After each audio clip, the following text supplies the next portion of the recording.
record. Yay. Okay. All right. So in this chapter of Sanabria, we are reading about conquest, colonialism, and resistance. And at the start of this, I just want to say that, well, the colonial period in Latin America and the Caribbean sets in motion a number of processes which we'll be examining kind of for the rest of the semester, for the rest of J term. For example, in the next week, we're going to be talking about the issue of race and ethnicity, which in some ways is previewed here in this chapter. One of you noticed that. We're also going to be talking about specifically about religion and about how this kind of these colonial processes play into contemporary issues and contemporary debates. So a couple of you asked questions about race and religion, which we'll be getting into more detail next week.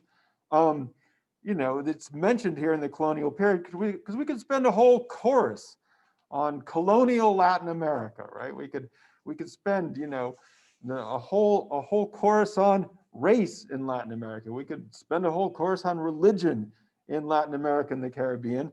So all of these things, we're kind of getting this super bird's eye, zoomed out view of something that you can go much more in depth onto each. And so my quick answer to all of these questions is always, well, hey, it's super complicated. Race in Latin America and the Caribbean is going to blow your mind. Religion, well, religion is always super complicated for reasons we'll talk about also in this class. So, like I said, some of the questions that you had, we will be diving into a little more next week. This is kind of more of an overview of what happens, why does this area come under European rule, and how does that rule kind of manifest itself in the colonial period, and how are other projects or the resistance to European rule manifest during this time before independence. On Monday, or over the weekend, I guess, we'll be reading about independence and nationhood in Latin America. So this is the colonial period. All right, I actually want to start in 1491 in the Iberian Peninsula. The peninsula where the Iberian Peninsula is the name that we give to the place that is now the countries of Portugal and Spain. And this would be the Iberian Peninsula in 1491. Now, of course, I've chosen this year 1491, or fortunately, I got a good map from 1491, because if you lived on the Iberian Peninsula, what would be the most important change to your life come 1492?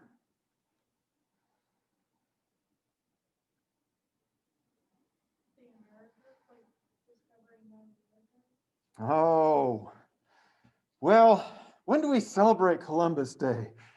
October of 1492, which is when Columbus was off stumbling around in the Americas. He did not have his social media account activated so he could blast a message back. And so, you know, he comes back, and, you know, I don't even know if he got back to Europe in 1492, but, you know, he didn't even know where he was or what was going on. And for the people there, it would not necessarily have been, I mean, people had been sailing out into various places. And I mean, he thought he was in Asia. He thought they discovered some island somewhere. He had no idea of sort of the Americas that were being discovered. It's a trick question because for us, we think 1492, we think Columbus sailing the ocean blue, and we think it would radically transform the lives of the people who lived in all of the world. The most important events of 1492, if you lived on the Iberian Peninsula, if you lived here, was actually a couple of interesting sort of world-changing events would have happened for you. The first was the fall of the Kingdom of Granada. There it is, the Kingdom of Granada. And this was important because this was the last Muslim caliphate that was ruling a part of what is now Spain.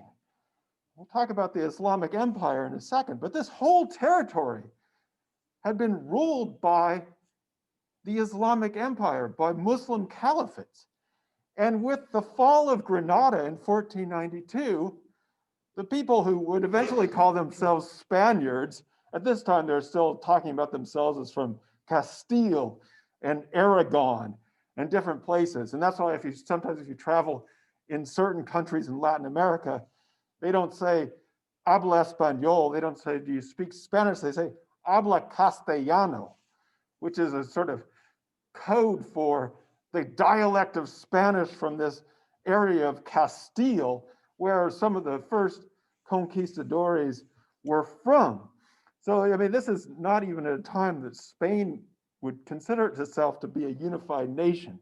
But they are able to expel the caliphate, and with that, basically expel the Muslims from this region of Europe. They also told the Jews that they must leave or convert. And so this is a year in 1492 that you see the process of the Spanish Inquisition, a year in which Spain is basically announcing itself to be a Christian country. Before that, it had been more, how to say, this is a contemporary word, but you might say multicultural or multi-religious, in the sense that, you know, it was ruled by, in several places, by Islam. Jews were free to practice their religion. But in 1492, we have the fall of the Kingdom of Granada, along with the expulsion or forced conversion of the Jews in Spain.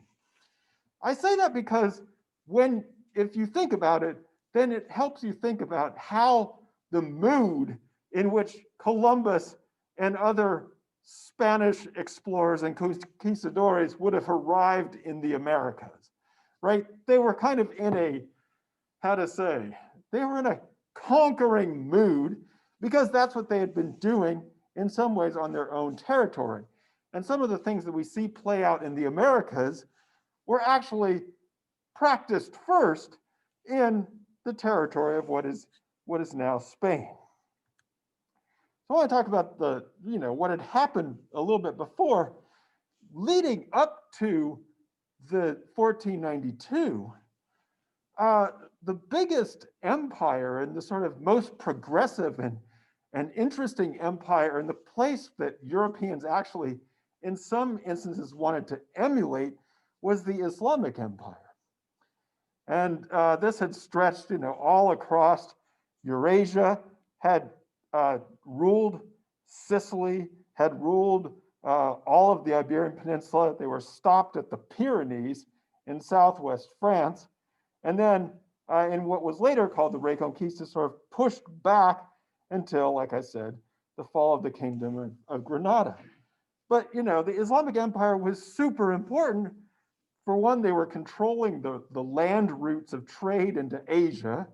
Remember, that's why Columbus was trying to sort of sail around and get to the lucrative markets of Asia, because in some ways they had been cut off from the Silk Road because of the empires in Turkey. So they were controlling these routes. They had preserved the Greek texts, the Greek mathematics texts during what was known in Europe as later known in Europe as the Dark Ages, right? So they had libraries, they preserved the Greek texts, they built on those. It's hard to imagine our contemporary system of mathematics without Arabic numerals.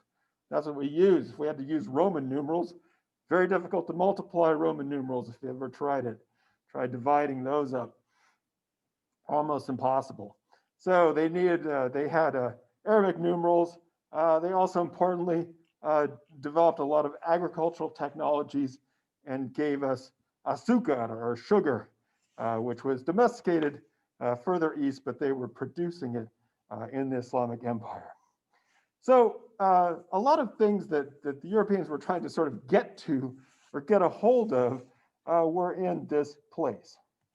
Now, what's interesting is that remember, the Portuguese were also part of this Iberian peninsula and also had established a transoceanic empire, were sailing down around the coast of Africa, and they were progressively sailing also westward, but they were almost to the point that they had rounded the southern tip of Africa and were going to come up get to Asia that way. And so Portugal was really the place you wanted to be if you were a sailor or an explorer. They had been they were the most advanced, you might say, at the sailing technology and exploring and funding these kinds of adventures. And Columbus, who was actually originally from Genoa, but had migrated over here, spent a lot of time trying to convince the Portuguese to fund his expedition. He was convinced that you could sail around the world and get to Asia going west. And what's interesting is he kept asking them for money and they kept turning him down. Does anyone know why the Portuguese didn't want to give Columbus any money for this trip?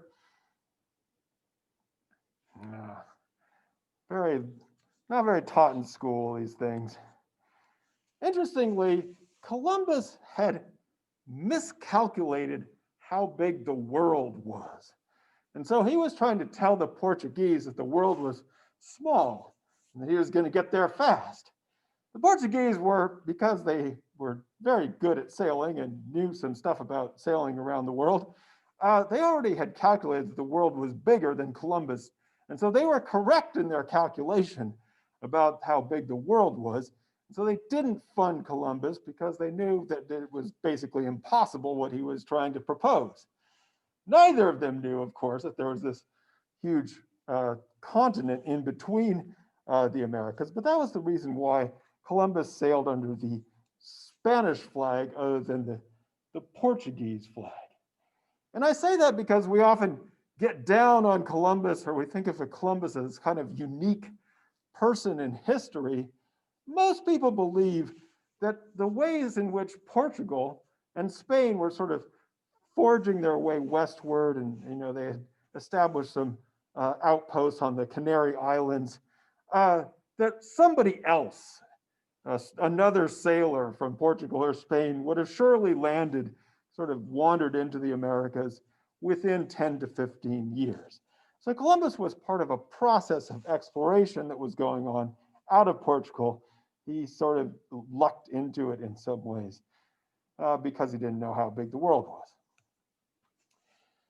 Sanabria mentions, and I want to talk about this for a little bit, that the idea that we should celebrate Columbus or that we would commemorate Columbus actually began a long time after his death. For a long time after Columbus died, he'd basically been forgotten.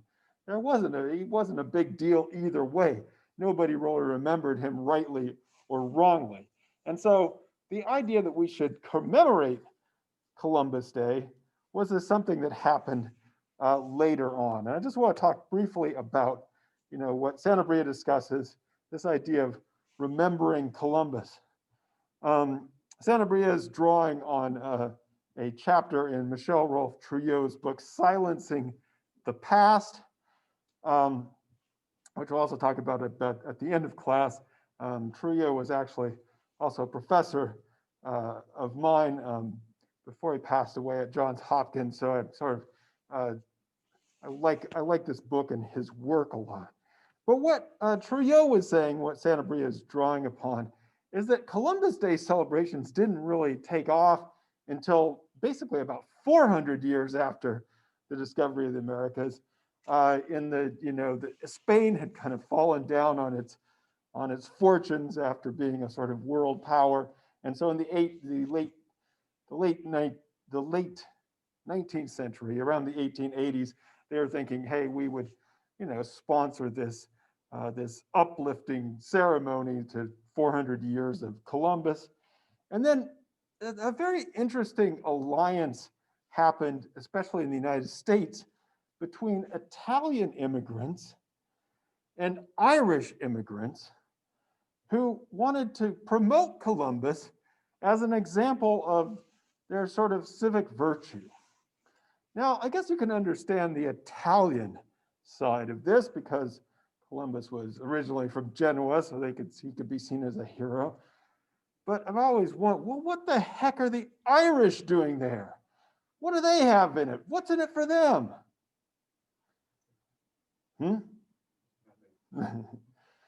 What do the Irish and the Italians share? Catholicism, yes.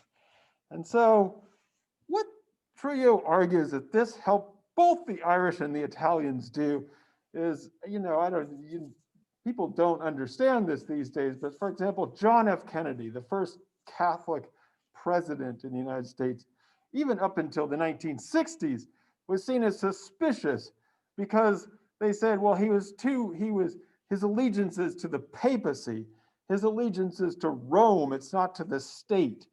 And so Columbus gave both the Italians and the Irish a way to say, hey, we're citizens of the state.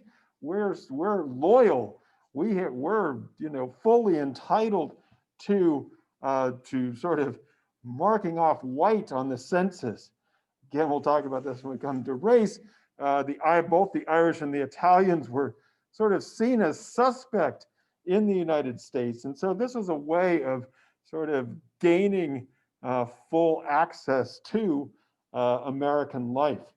And so it's kind of funny, you'll see sometimes these Columbus Day protests, and then all of a sudden you'll be in a place that's predominantly Irish and they're getting upset about it. And you're like, what is going on? What do they have in it? And, it actually has a sort of deep rootedness. But big point is, again, in terms of kind of world historical importance, the idea that Columbus, he was forgotten until much later on.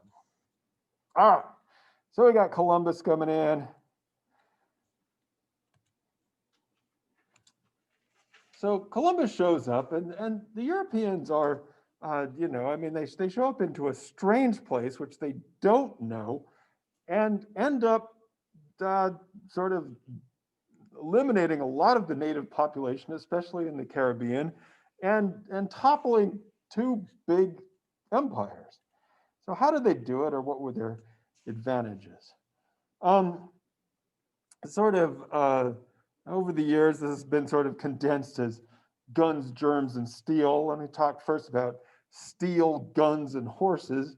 So a lot of people get excited about the fact that, the Europeans show up and they can ride horses, and the Native Americans had never seen horses before. They can shoot guns, and those were pretty scary. And certainly steel was a powerful weapon to have in terms of doing these kinds of conquests.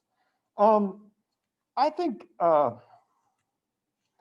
least for me, or for some historians now, we see these things as having, they did have a certainly an initial shock value, but over time, the natives were quick to kind of either adapt their tactics or adopt these things. So, steal horses, take and trade guns, get this stuff for themselves. So over time, it wasn't as big an advantage as at the beginning. One of the things that's huge in the conquest of the Americas is, of course, disease. And actually, Gabe, you encountered someone who talked about disease. What did it seem like was going on there? I forget like their first name and their middle name, but their last name was Ashburn. And Ashburn basically, he was a colonel and he served as like the head of the army medical library. Right. And he wrote that like typhus, smallpox, and I'm forgetting the other one. Another disease where like without them, it's possible that like the conquistadors like wouldn't be able to overtake the indigenous peoples. Yeah, disease and germs in general were definitely super important, and good catch on that. Yeah, he was. People do get way into these just because it does seem like in terms of the population decline, that the diseases, especially smallpox, would be responsible. I mean, some people have estimated for 80, 85, 90% of the population decline. So some people depict the conquest as a kind of war in which they're killing a lot of people. And certainly a lot of people got killed, but in terms of large population declines, disease was really a huge factor. I mean, the Spanish were not necessarily interested in killing everybody. They needed them for their labor, for one thing, as you saw in the mission. And so, you know, it wasn't necessarily they were trying to do this. So disease is can be very important. There are some people who have argued that it even spread in advance of the Europeans, so that they would show up in some areas and be like, hey, where'd everybody go? Because either their pigs had carried it ahead of them, or it had sort of transmitted ahead of the European advance. And so it would leave whole places, you know, depopulated. It's also very, as we know now, it's very debilitating. It can be very disillusioning to get a disease or to have your population be sick. It can put people against each other, and so it's a, you know, if you're ill, it's a hard thing, especially if, I mean, at the time there, you know, neither the Spanish nor the people in the Americas had much of a scientific understanding of disease, so they thought that sort of they had been cursed, or that, you know, that it was a sign that their God or their gods were not working for them correctly. And the other thing about disease, especially smallpox, is that the Europeans had years of, well, actually, let me take a step back. One of the reasons the Europeans had so many diseases to begin with is because of their large domesticated animals. And so because they had been through so many different plagues, the Black Plague, the bubonic plague, had smallpox rip through Europe at all kinds of various points, they had developed some, not a lot, but some natural immunities. Whereas the people in the Americas, because they had very few domesticated animals and did not live with animals in the same way people in Eurasia did, they had very few, you know, they had very little immunity to these kinds of things. They also didn't know what to do. The Europeans knew that if smallpox was on the move, you boarded up your whole town. You know, they were the original lockdown people. You board up the town, shut everything down, start burning bodies, you know, get everybody out and don't let anybody in. That's what you do. Whereas the Native Americans would sort of go try to comfort and care for the person who had smallpox, which of course becomes a transmission point. So huge eventual advantage. There are some historians, though, that say, well, it, you know, it certainly was a huge thing, and it was a terrible thing, but was it more a consequence of the conditions that the Europeans imposed, the labor conditions? Because a lot of these diseases came not the very first day that the Europeans arrived, but over time, and there would be smallpox epidemics 10, 20, 50 years after the first European conquest. And so a lot of people see it as more of a consequence than actually a causal factor in the European advance. Another thing that Sanabria mentions, which is an interesting aspect to this, which is that the people who were sort of being conquered, let us say, that was they were in the place where they lived. And there would be there would be more motivation for them to sort of compromise, and because they didn't want to get everything wiped out. Whereas the Spaniards were, they were often, single people who were off on, trying to make a name for themselves and come back to their own country with wealth and all these things. They really had nothing. They had nothing to lose. They weren't there for any other reason, and so they had no reason to sort of quit fighting, or to compromise, or to kind of. So in some senses, the indigenous people would be like, hey, we can't be fighting this war anymore. We got to go plant our fields. We got to go tend to our houses, which are still going to be here. Whereas the Spaniards really had nothing to lose. And then there's the strange role of religion. I talked about how, the Spaniards in some ways were already in a kind of conquering mood. They'd already pushed the Islamic Empire out of their territories. They'd seen how this was done. They had justified it in terms of religion, and it gave them a kind of model for how to do things in a new territory. And so, for many of the conquistadores, unlike in what we saw in the mission, where they're like, oh, religion is going to keep us from conquering you, it was a motivation a justification for why people should be subjugated and why we're going to make Christians of people, if not by missionizing them, by the sword. And so, it's complicated. I know some of you asked, well, what could this make any sense to people? I mean, there were people who saw themselves as sort of protectors of the indigenous people. I mentioned Bartolome de las Casas, and his idea. He was sort of a friar who became known as the protector of the Indians, which is still, it's still a very paternalistic notion, right? That you're going to protect and guide these children into, but it's nevertheless a different. So it's a complex thing in the terms of in some ways it justifies the conquest, but other people would use it to kind of try to mitigate the effects, or truly believe that they were doing something to save people's souls and to save them from others.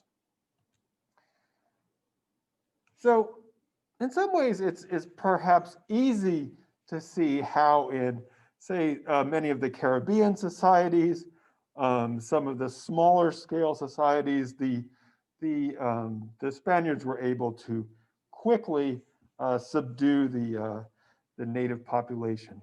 When it comes to the empires of the Aztec and Mesoamerica and the Inca empires, it's a little bit harder to explain because you have these huge empires with impressive armies of their own who were sort of feared throughout the area because of their military might and seemed to get toppled fairly quickly. Key point, as we talked about in the last class, that both the Aztec and the Inca empires had been quickly expanding over the past 100 years before the Spaniards arrived. And so they hadn't sort of consolidated their territory. They were vulnerable to this incursion from the Spanish. And Sanabria puts it this way. He uses some big anthropology words there. But what he says is that they hadn't instilled hegemony. And by hegemony, we mean that it's like, okay, there's, there are kind of two types of authority or ruling power that you can have. One in which I rule you because I'm stronger than you and I have force, but you don't like it. You know you're subjugated, but you're not happy about it and you don't believe in my ruling over you. But then there's this other form of power which we call hegemony, which is that over time and with the right kind of, the right words, people come to believe that their leaders are legitimate. And even though they might be at the bottom of society, they believe in the system. And so, this is the sort of the person who developed hegemony, the idea of hegemony, Antonio Gramsci, was sort of sitting in an Italian prison, wondering why, the revolution hadn't worked, which is to say, why do the people on the bottom of the capitalist system believe in this system? And, the idea in America is, well, I might be poor, but I'm going to be rich someday. I'm going to achieve the American dream. So there's a kind of consent to the system, even though you're losing out from it. Anyway, in this case, as we mentioned before, because of the quick expansion and because of the sort of ruthlessness, especially of the Aztecs, the Incas were pretty ruthless too, people were pissed off and were sort of willingly allied with the Spanish. The other thing that I think is sort of interesting to note is that although the Aztec and the Inca empires were in some ways close to each other geographically speaking, because of the way the Americas continents work, they had no contact between them. And so, the Aztec did not know that there was an Inca empire, and neither did the Inca empire know that there was an Aztec empire. And, if you compare that to what would happen across Eurasia, where you would have these sort of sweeping bands and raiding of each other, and, in some ways, the people in Europe would know about the rise and fall of even emperors in China over time. Not directly, but and certainly if one country would fall to an invader, you would get notification of that. And the Inca had a great system of notification within their own society, but because you can't really get between the continents very easily, if you've ever tried to go through Panama to get from North to South America, it's very difficult to do. There wasn't, it wasn't that the people, when the Aztec Empire fell, the Inca could be like, hey, we better get our stuff together before the conquerors come here. There are these people that are on the march. So there wasn't an advance notice, whereas the Spaniards could communicate and know that, like, hey, this is the way we help get rid of these guys. We can do the same thing to the south. Now, one of the most important factors that the Spaniards turned to their advantage were what we call the native allies.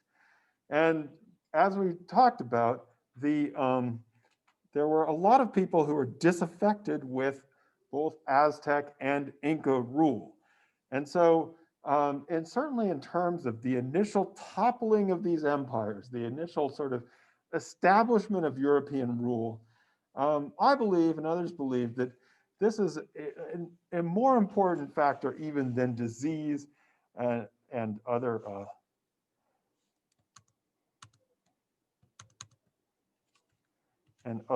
the other factors we talked about. It's only in maybe the past 20 or 30 years that people have actually talked about the importance of these native allies, in part because as before, the only written records that are there from the accounts of the conquistadores. Now, the conquistadores were not always the smartest people. In fact, Pizarro was famously illiterate, but they had scribes with them, and they'd ask them to write down the story of their conquest. And I guess it's not a huge surprise that the Spaniards often talked about their own courage and bravery and the help of God, and left out the people who were helping them, or they would sort of show up in a parenthetical, oh yeah, and there happened to be 100,000 people with us for the siege of Mexico City, or what became Mexico City. So, and this was also in part because they would also make promises.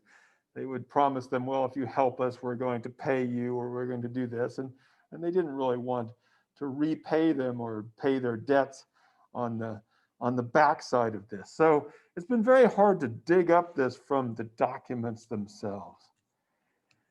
I also want to mention here, and it's something that's been left out of a lot of the accounts, is that from the time of Columbus's second voyage, people were brought sometimes enslaved and sometimes as not enslaved. Africans were part of every single voyage into the Americas from Europe and part of every expedition that was had.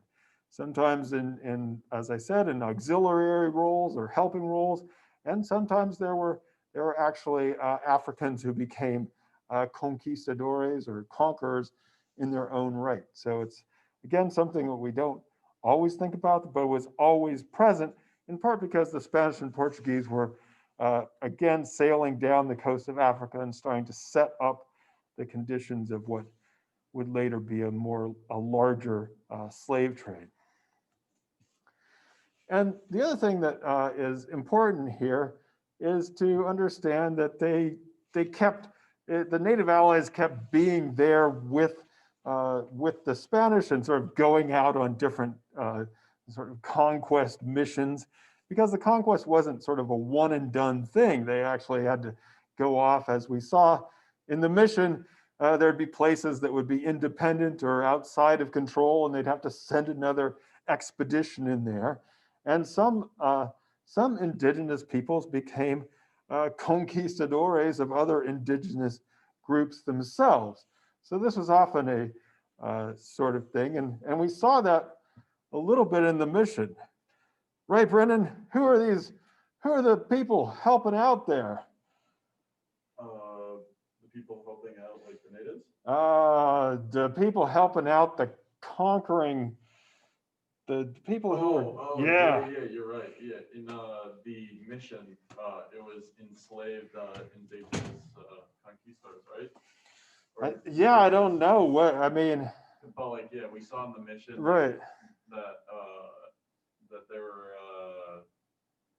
enslaved Indians, like firing like those fire arrows towards the I hate those guys. and showing like, well, where not exactly, really. like where, like right. the location is of it.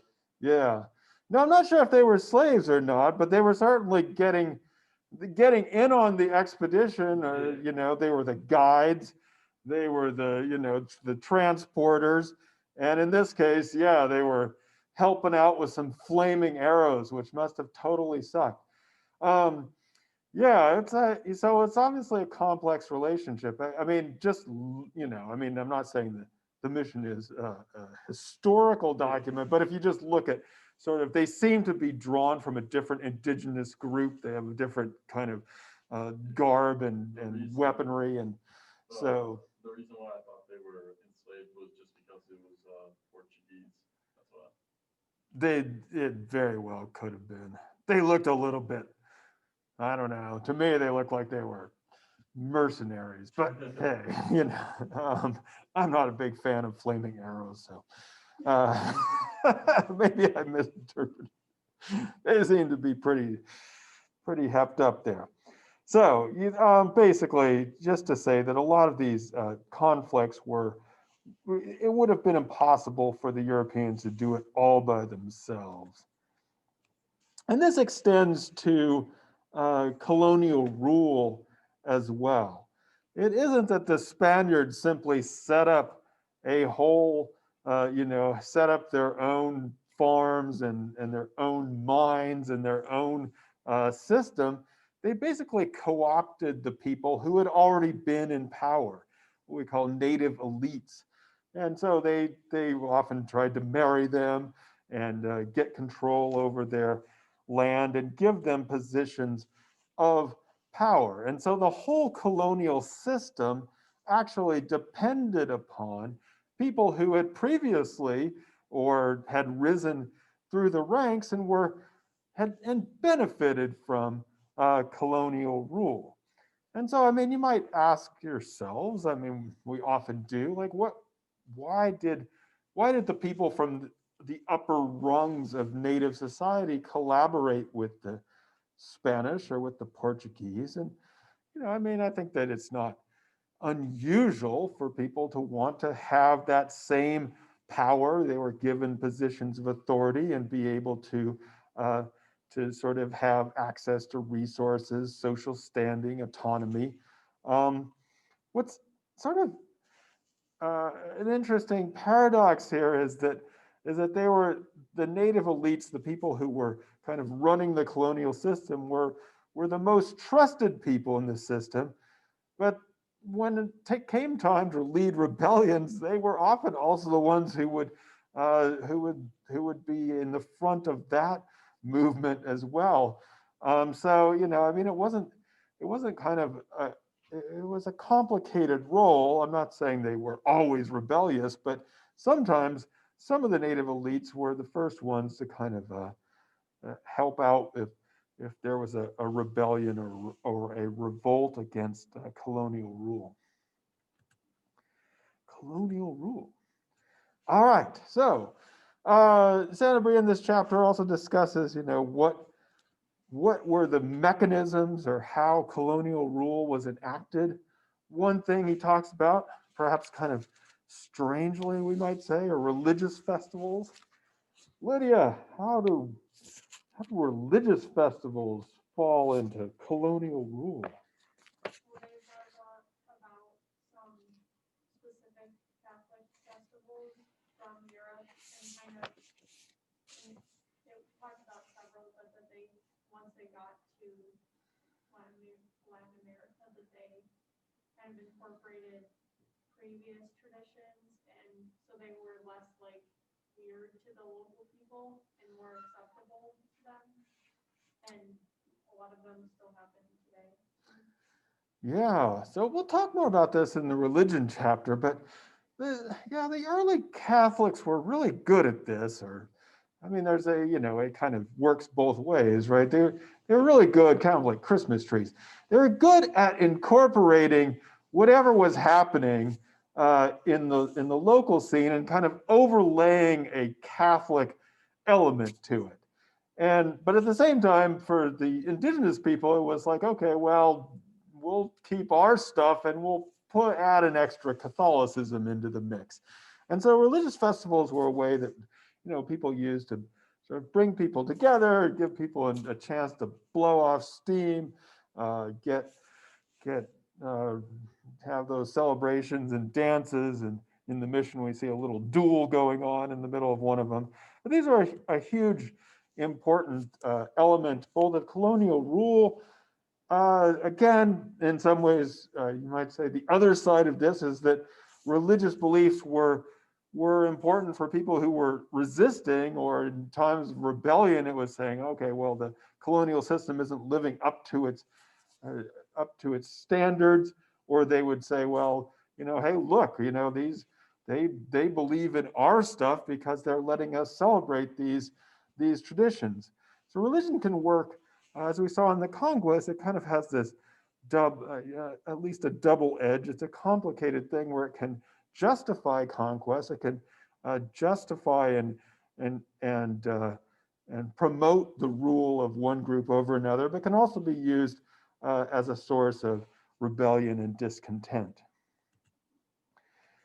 Sanabria also talks about some religion in colonial rule in the context of ideas about gender and ideas about sexuality.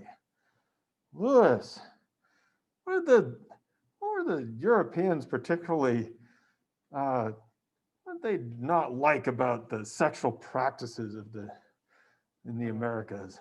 They did not practice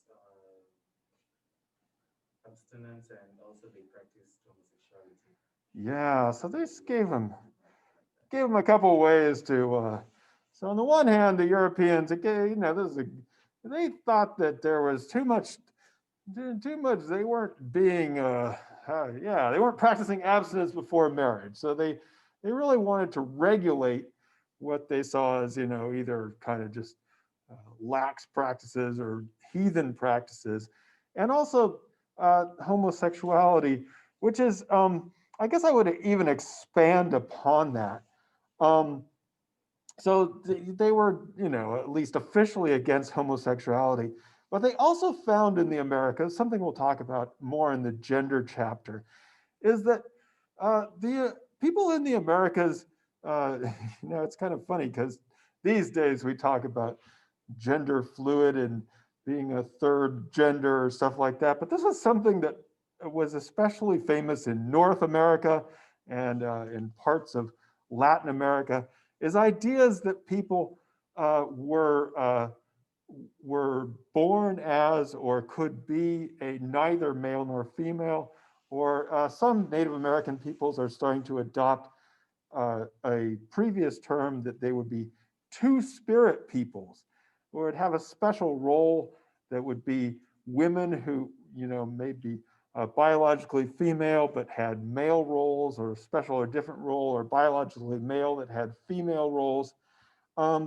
These were actually ideas that were widespread in the Americas before the Europeans arrived. The French, the name in the anthropological literature for some of this, the French first termed some of these people berdache, which is a derogatory term. It means a male prostitute. So unfortunately, some of the early literature talked about this in a very derogatory way, even if the intent was more descriptive than derogatory. So now we talk about either third or fourth gender ideas or two-spirit peoples. As you might imagine, that they may have had homosexual practices, but if you're having, if you're having a sexual practice with a two-spirit person, it's not exactly in some ways homosexual. Anyway, like I said, we'll talk about this more. But this gave the Spaniards something to kind of rail against and try to eliminate. And in some ways, they did do some pretty brutal extermination against people who had identified as outside traditional gender roles. The other, so then, and we'll go into each of these, or at least plantations and mines in a bit more detail, but these were some of the economic and political mechanisms of colonial rule. So haciendas would be often a land grant, a large land grant of a piece of territory to a conquistador, or to someone who had done the conquering. And then you would gain access to that land and to the labor of the people who lived on that land. Now, I think you were supposed to sort of convert them and treat them well and build a church, but in many cases it meant that the Spaniards, that's what they were sort of, if they couldn't find gold, they would at least get a large piece of land with all the indigenous labor that had once belonged to it. I want to talk here about especially plantations and mines. So, plantations. Here in the United States, if I say plantation, what crop comes immediately to our minds? Cotton. Yeah, we have. So in our world, we associate plantations with cotton. We associate slavery with cotton, and with that gets very bound together. When we turn to Latin America, we see something that is extremely important for the history of the world, and because we live in the United States and that's where our textbooks are produced, we usually don't think about it. Most people who were enslaved and brought from Africa to work in the Americas were brought because of sugar and because of sugar plantations. And so Sanabria starts off with a quote here, which is just worth thinking about. The tiny island of Martinique, which is the Caribbean, an island in the Caribbean that many of you have probably never even heard about. It's a small island. It's not even as big as Long Island. There were more Africans brought as slaves to this tiny island than the whole of the United States. And so when you think about slavery as in the transatlantic slave trade, Sanabria goes on to say, there were 10 times as many slaves or as many Africans that were enslaved to the Spanish and Portuguese colonies than in the United States. And so if you talk about people who live in, who are of African descent in the Americas, you know, it's 100 million people in the Latin American Caribbean region, which is 3 times the amount in the United States. This is just sort of a graphic representation of, you know, where people came from and where they were brought to. Approximately 4 of the 10 to 12 million people taken from Africa enslaved were brought into Brazil. That was the single largest place, again, mostly for sugar, also for coffee. And then there were 4 or 5 different Caribbean islands, Jamaica, Saint Domingue, which later became Haiti and the Dominican Republic. Let's say Jamaica, Saint Domingue, as Sanabria says, Martinique, Barbados, Cuba. All of these islands each brought in more enslaved Africans than came into North America. I'm not trying to say that slavery isn't important in the United States. Of course, of course, of course. It's hugely important.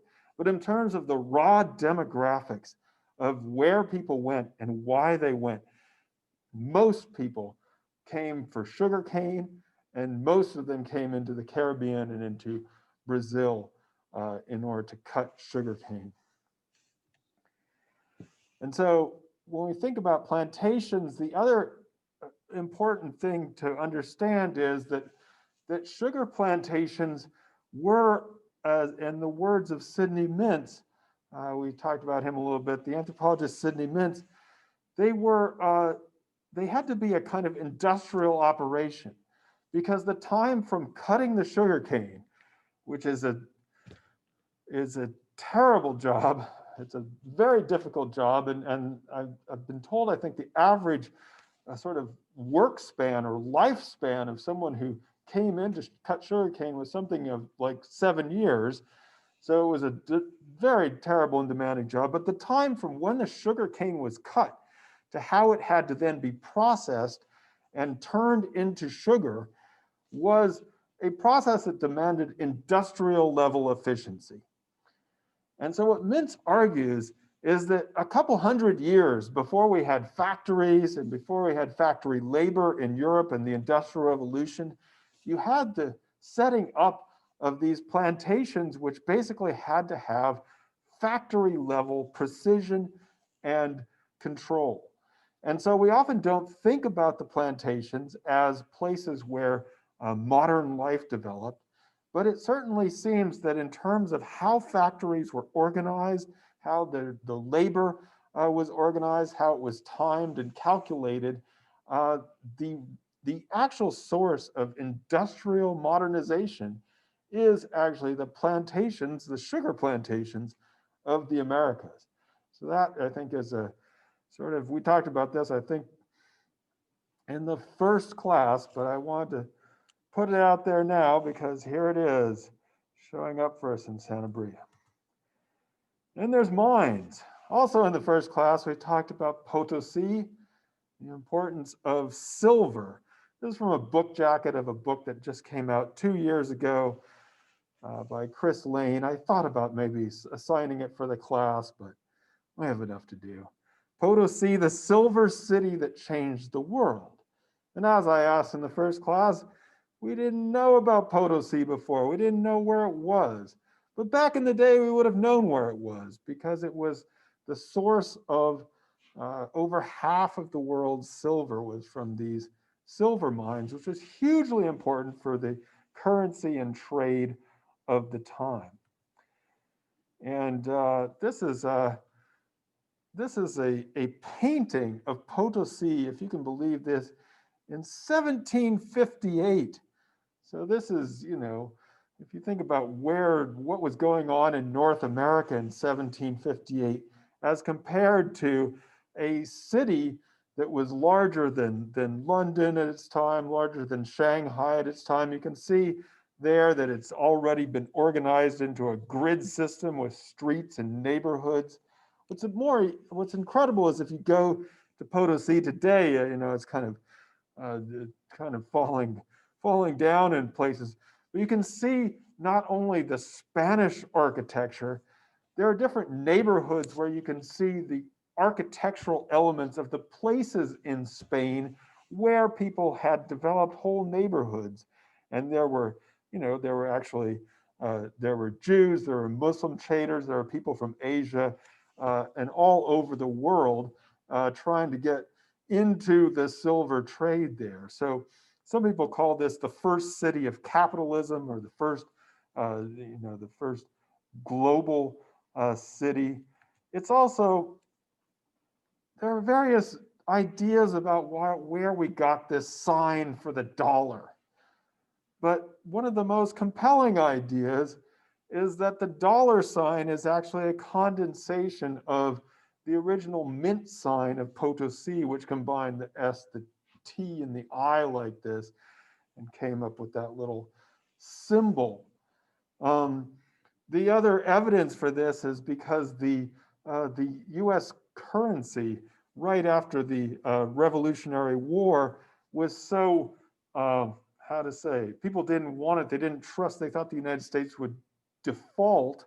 And so on the original dollar, it said it was worth they would give you 1 Spanish peso, which basically meant 1 coin or 1 peso from Potosi, which was the biggest source of silver pesos in the world. There were some in Mexico as well.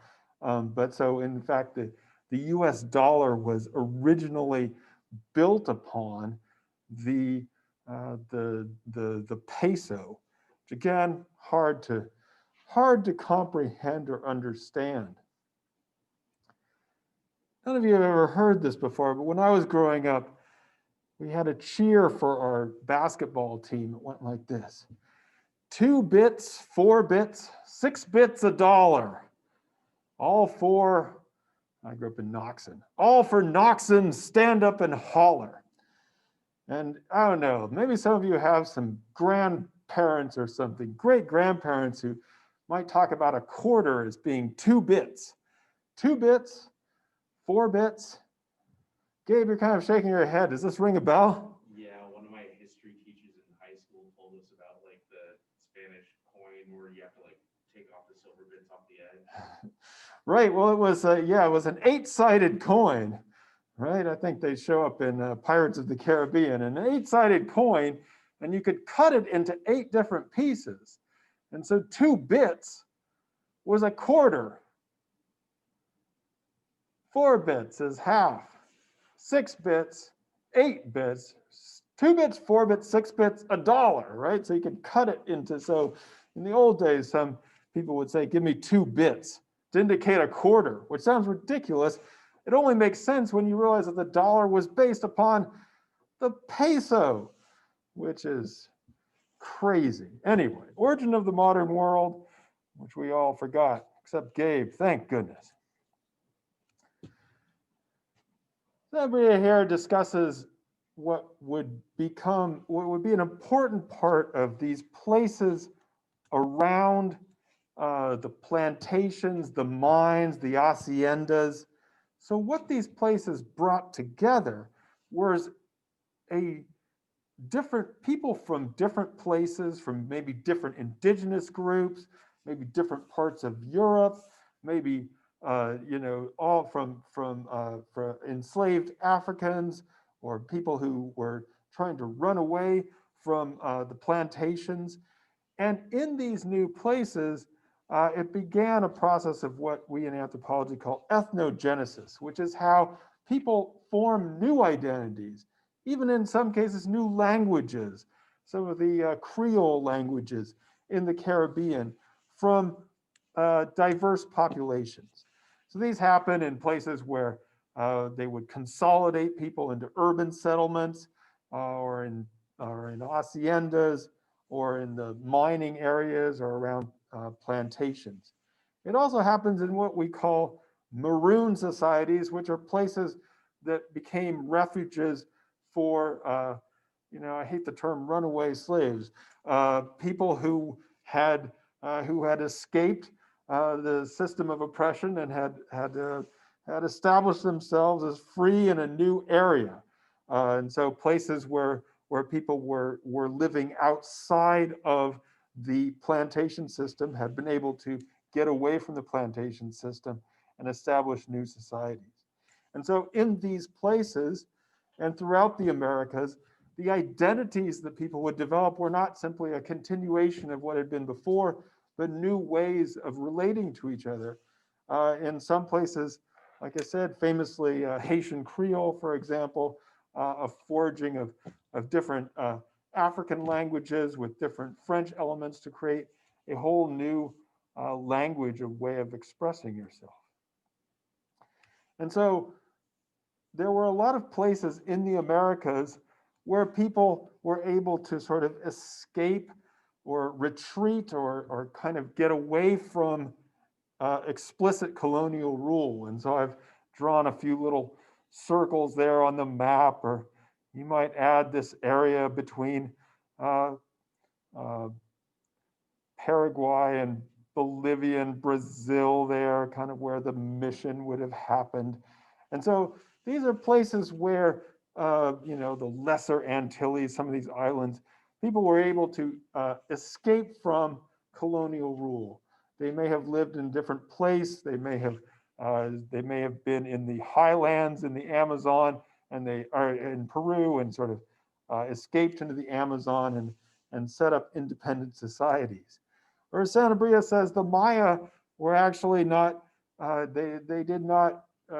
They had some autonomy until 1696, so 200 years after Columbus arrives.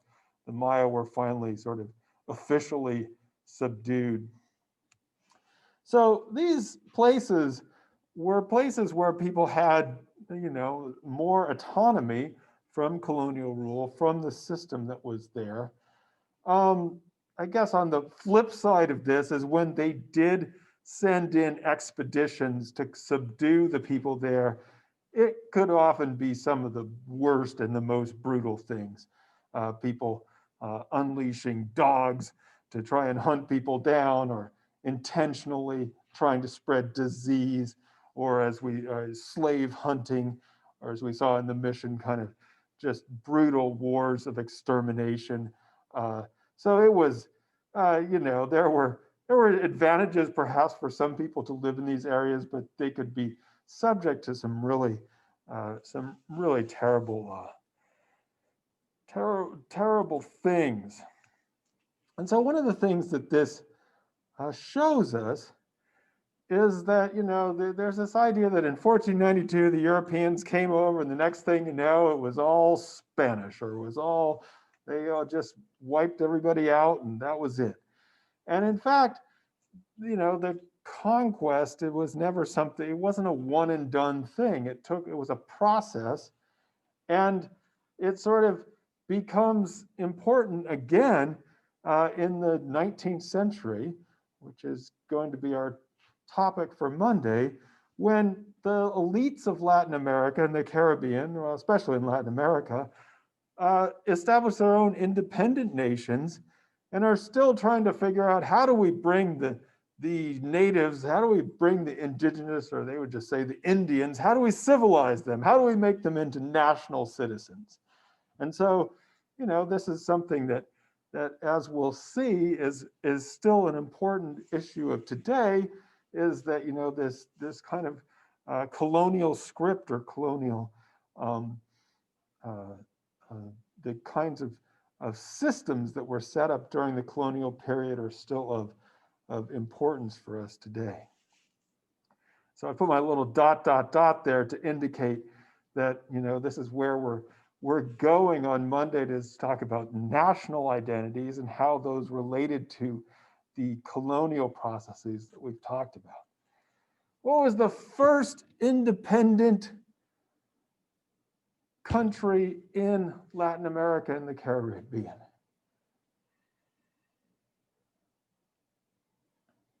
The very first. Haiti. Yes. The Haitian Revolution, which was a long revolution, in part because they had to declare independence from France, and it was long and messy. So Haiti was actually the first. I said it was long. So Haiti was known as Saint-Domingue. It was the colony of Saint-Domingue. It was the most important colony for the French. It was the richest colony. It produced a lot of sugarcane, also a lot of coffee. And so it was a huge enterprise for the French. It was the jewel in the French colonial system.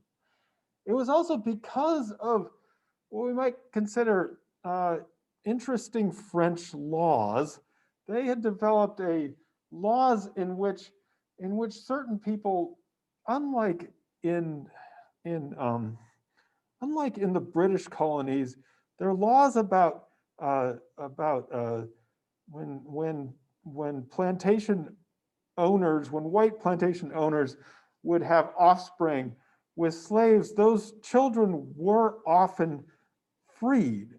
And so there became this class in Haitian society known as the people of color, the gens de couleur.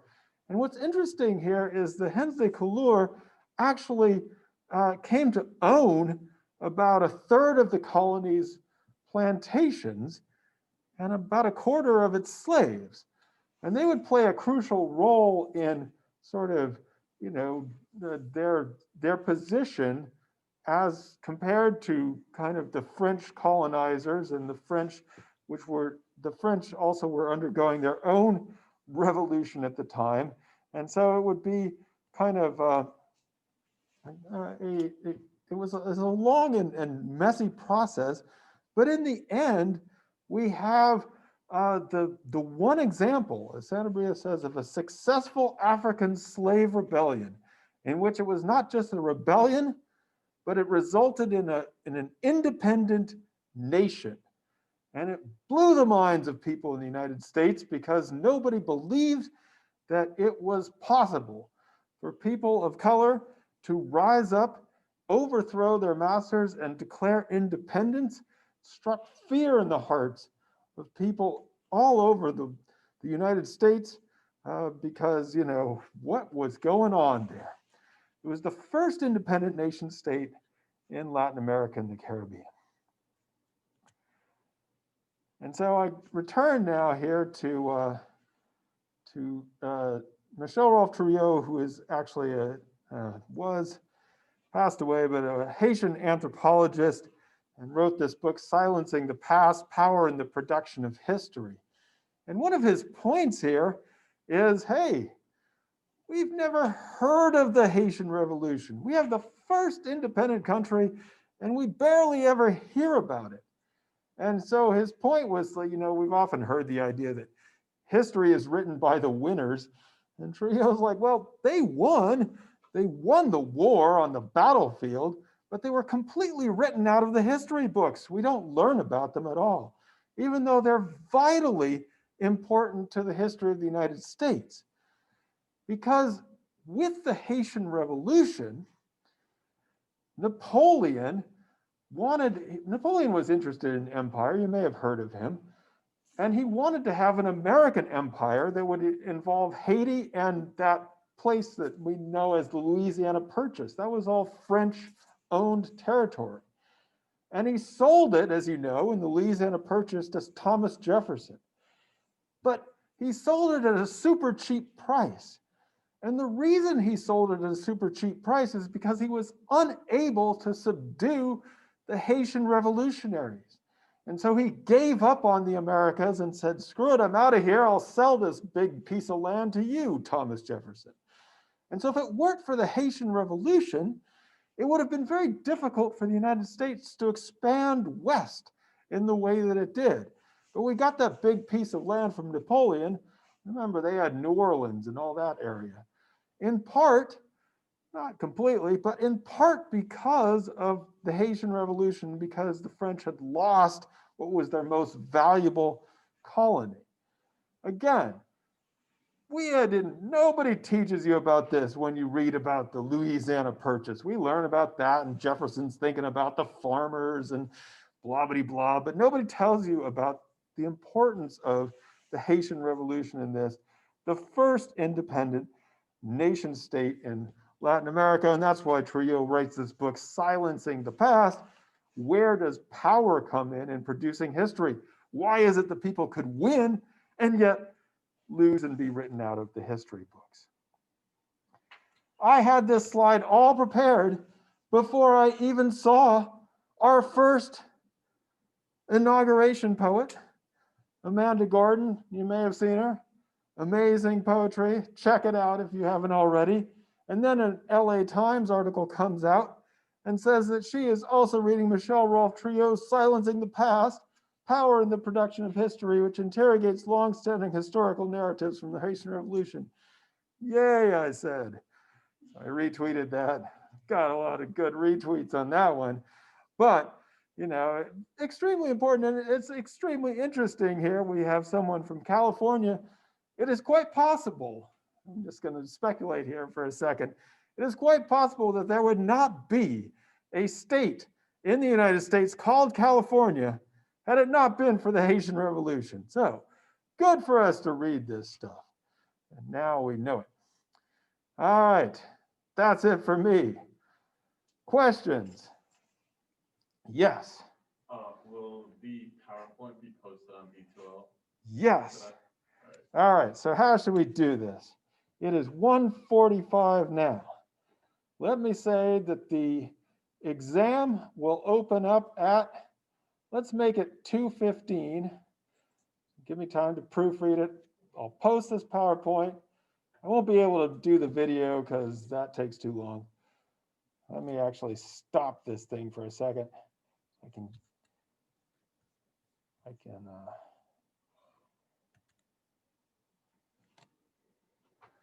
I want to do. I'm going to stop recording. That's what I want to do.